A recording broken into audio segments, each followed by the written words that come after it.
Hey guys, I am DM Zone. This is the Gamers Oasis. We're going to talk about the Giants and what's going on. All right, guys. So this is sort of a stalking the dungeon, the Rodemus Keep. What and then why did the Giants go and tear down this place? So many decades ago, well, more than 20 years ago, the uncle to Bardol Rodemus uh, was foolish enough to steal from the Giants a brooch. This brooch was a brooch of mind shielding that protected the Giants from the trade partners they had with the Drow. When he stole this, the Giants didn't necessarily know who took it, they just knew that it disappeared. And he had no use for it, he just was basically being mean and evil.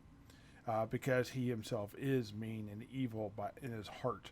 He was born differently, shall we say, than the rest of the Rodemus. He came to the Rodemus Keep. Lord Bardell said, I do not want anything to do with this. I do not have problems with the Giants. I do not want problems with the Giants. So they designed a way to hide it away, since Bardell did not want to even have it returned for fear that it might cause strife between him and the Giants. And it's just a stupid brooch. Maybe has some magic, a little plus whatever. And they really understand it. They're not really arcane people. So Bardol's uncle went and took it. Bardol paid for some craftsmen to build a shrine in which to bury this brooch, this giant-sized brooch. When I say giant-size, I'm talking like 4 feet in every direction with heraldry the size of a person's head at least, for like, symbols and that type of stuff, and the person's torso for like a lion's head or something like that. I don't know exactly what the brooch is going to have, but it's going to have heraldry of the Giants. It was designed by the gods for the Giants. Eventually, word got out that Bardol had hired people to hide the brooch from the Giants, which was true, but not really true. And by this point in time, Bardol's uncle had fallen prey, I guess you could say, to were-rats and was turned into a were-rat, as you already know. And then has gone back to the Rodemus family and tried to turn as many of them as he could. And those that would not turn, he killed. Bardol was already a were-rat at this point in time. Several of Bardol's family were were-rats. So when the Giants came, they were not able to keep the Giants from tearing their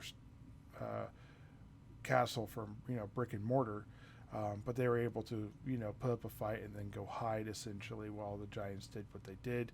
They refused to help the Giants because at this point in time they were purely chaotic and there was no desire to help the Giants, especially once when they came up aggressively and not without the most of thought, shall we say.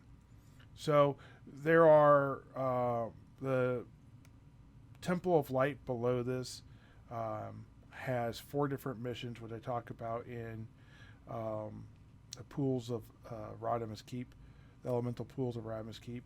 And I'm not going to get into that there. I'm going to let that stay in that video. But essentially, when they complete that, there'll be several things that happen. And one of those things that happen is they get given a clue. And the clue will lead them, if they understand and get a little bit lucky.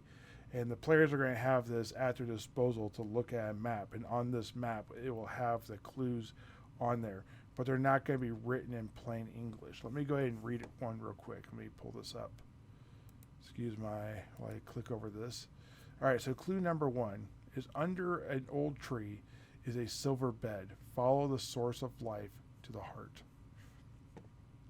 Now, you can put what you really want down below. I prefer if you're a player, you didn't go read it. But essentially, when they complete one of the B series modules, the B1, B2, B3, or B4, they'll get a clue. When they complete the second one, they'll get a clue. When they get the third one, so on and so on. And then by the 4th one, they really should have a good idea of what that is. The goal actually is not for them to get it in the first one. I prefer for them to get it in the 3rd or 4th one to make a decision if they want to go that direction. What this is actually leading them to, if you haven't picked up on it already, is the interactions between the giants and the drow, taking them through GDQ 1 through 7, which is against the giants, depths into the depths or whatever it is, against the demon web where you fight Lolith and all that.